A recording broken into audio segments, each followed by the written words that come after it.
प्रभू news मध्ये आपले स्वागत। वाहतूक नियमाची पालन हीच सुरक्षितेची गुरुकिल्ली।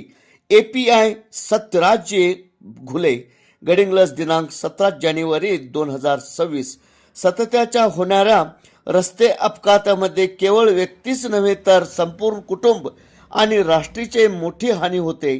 त्यामुळे सुरक्षित भविष्य घडविण्यासाठी विद्यार्थी देशातेच वाहतुकीचे नियम तंतोतंत पाळणे हीच सुरक्षितेची खरी गुरुकिल्ली असल्याचे प्रतिपादन महामार्ग वाहतुकीचे API सत्यराज घुले यांनी जागृती हायस्कूलमध्ये वाहतूक सुरक्षा अभियान व मुख्यमंत्री गतिमान प्रशासन संस्कार शिबिर प्रसंगी केले।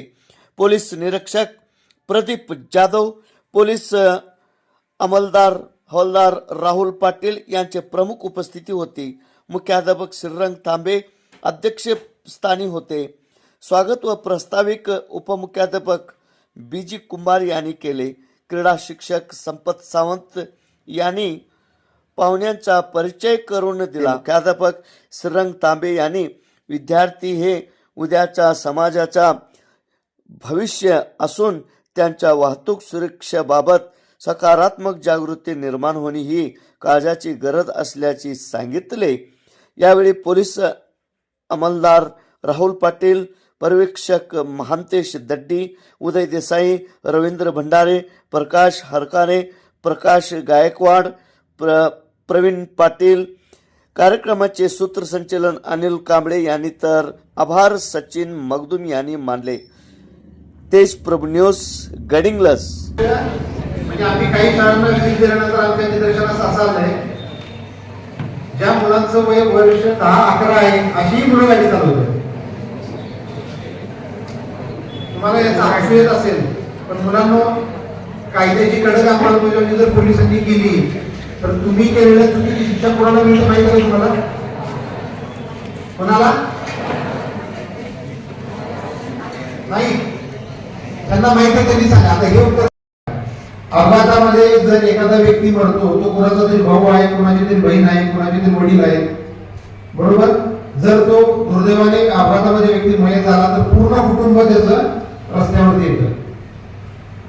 फार कमी मदत त्या अपघातग्रस्त कुटुंबातल्या व्यक्तीला मिळते। आज तुम्ही बसलेल्यापैकी कोणाचंही वय 18 वर्ष पूर्ण नाही, बरोबर? का आहे कोणाचं? आपण सगळे 10वी पर्यंतचे विद्यार्थी ना। एक कुणाला शिक्षा करण्यासाठी आम्ही आलेलो नाही, आम्ही जनजागृती करण्यासाठी, तुम्हाला वाहतुकीचे नियम सांगण्यासाठी आलोय। त्यामुळे खरं उत्तर तुमच्याकडून अपेक्षित आहे। पहिल्यांदा मुलांमधून किती मुलं टू व्हीलर ह्या 90च्या दशकामध्ये ज्यावेळी आपला विकास सुरू झाला त्या विकासाबरोबर वाहनांची संख्या, जसं सरांनी अगदी सांगितले की चाकाचा शोध लागल्यानंतर आपण एका ठिकाणाहून दुसऱ्या ठिकाणी फार कमी वेळामध्ये पोहोचू लागलो। वाहनांची संख्या वाढली, वाहनांची संख्या वाढल्यानंतर आपल्याला रस्ते विकासाची म्हणजे दळणवळणाची फार गरज भासू लागली। त्यामुळं आता आपल्या गडिंग्लज पासून एक 20-25 किलोमीटर अंतरावरती पुणे बेंगलोर राष्ट्रीय महामार्ग आहे। कुणी बघितलाय का तो? तुम्ही कदाचित कोल्हापूरला इकडे बेळगावला त्या रोडने गेला असाल तर तो पूर्वी फक्त 2 मार्ग, आपण म्हणू की 2 पदरी रोड होता, म्हणजे एक जाणार वाहन आणि एक येणार वाहन। पण 2007 साली तो रस्ता झाला 4 पदरी, म्हणजे आपण पुण्याकडे जाताना एका वेळेला 2 वाहनं जाऊ शकत होती।